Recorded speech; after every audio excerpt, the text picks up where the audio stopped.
Now turning to you, Professor Gardner, you are the chair of the Scientific and Technical Review Panel of the Ramsar Convention, so you can bring a very different and complementary perspective. So up to you.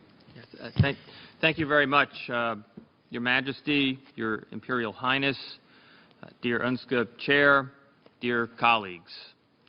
It is indeed an honor to be part of this closing ceremony, and it is very encouraging that one of your recommendations is to make better use of existing international legal instruments within the water sector, including the Ramsar Convention on Wetlands. The Convention welcomes being recognized as part of the emerging global water architecture, supporting the Sustainable Development Goals. The Ramsar Convention is one of the earliest modern multilateral environmental agreements. It was concluded in 1971 in the seaside city of Ramsar, Iran, and it entered into force in 1975. Ramsar now has 169 contracting parties. Ramsar has defined wetlands quite broadly. Freshwater areas such as swamps, marshes, bogs, fens, lakes, and inland rivers, as well as coastal areas such as estuaries, mudflats, mangroves, and coral reefs.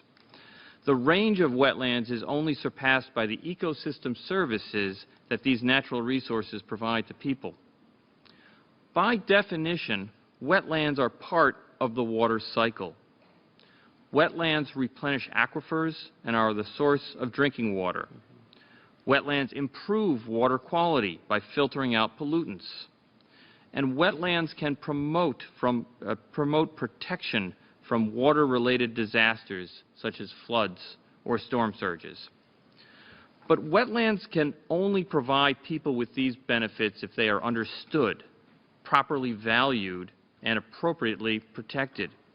To accomplish its mission of contributing to sustainable development, the Ramsar Convention has three main pillars or obligations, each of which should resonate with the water sector.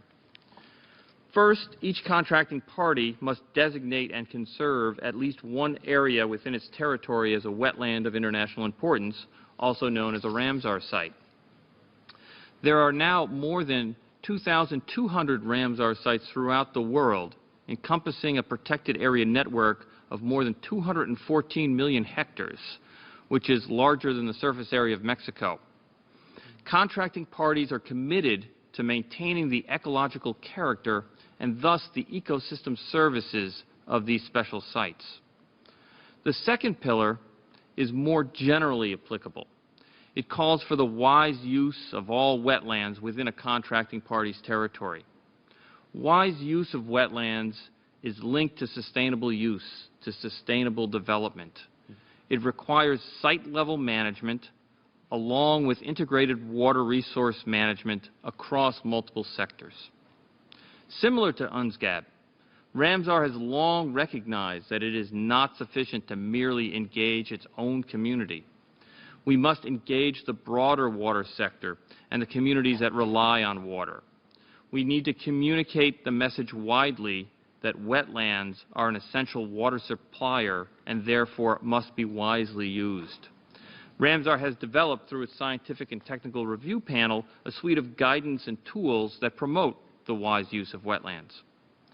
The third pillar is international cooperation, and this can occur at the site level, as in the case of transboundary Ramsar sites.